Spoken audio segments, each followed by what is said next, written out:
মালা পরে আছি, আমার খুব কষ্ট হচ্ছে, কিন্তু আমি আমার জীবনে যত গহনা পরেছি আজকের এই মালাগুলো সবচেয়ে মূল্যবান আমার কাছে।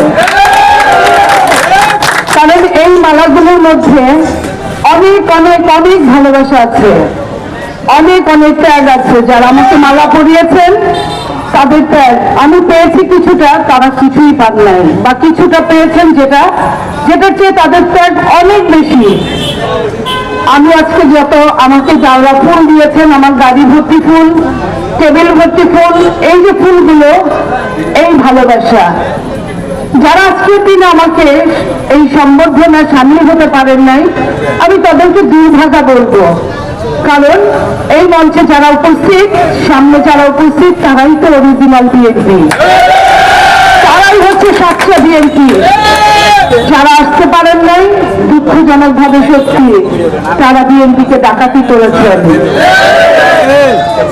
আজকের দিনে যারা মেনে নিতে পারেন নাই, আমি এইখানে সাবেক মন্ত্রী মহোদয় আছেন, বর্তমান সহসভাপতি শামীম আহমেদ আছেন, ফিরোজ মিয়া আছেন।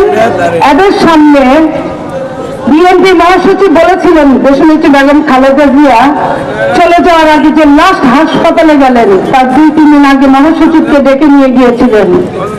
উনি বলেছিলেন হুঙ্কার দিয়ে, নীলোফার মনি, তাকে কেন মনোনয়ন দেওয়া হয় নাই। একটা জীবনে অনেকেই অনেকভাবে মনোনয়ন নিতে পারেন, কিন্তু একটা জীবনের এই ভালোবাসা পেতে পারেন কয়জন? আমি সেই ভালোবাসা পাওয়া একজন। ভীষণ দুর্লভ মানুষের দুর্লভ ভালোবাসা পেয়েছি, এটাই আমার জীবনের সবচেয়ে বড় পাওয়া। সেই বড় পাওয়ার সঙ্গে আপনারা যতই আমাকে অস্বীকার করেন, যতই কিছু বলেন, তারা কিন্তু আমাকে অস্বীকার করে না।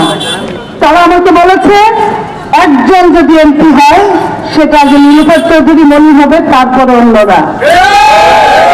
তারা আমাকে বলেছে আমার নেত্রী, আমার মা খালেদা জিয়া, উনি বলেছিলেন আমি সারাদিন শুয়ে থেকে অসুস্থ শরীর নিয়ে যা টকশো দেখি, তাকে আপনারা মনোনয়ন দেন নাই। এই যে বলাটা আমার জীবনে এটা সবচেয়ে পরম প্রাপ্তি। এই যে মানুষের দোয়া কয়জন পায়, মানুষের ভালোবাসা কয়জন পায়, মানুষের হয়তো বিপদে পড়ে মানুষের ম্যান্ডেট নিতে পারে, কিন্তু দোয়া ভালোবাসা সবার জন্য জুটে না। আমি আজ পর্যন্ত জামালপুরের কোনো ভোট পাই নাই, কিন্তু ভালোবাসা পেয়েছি।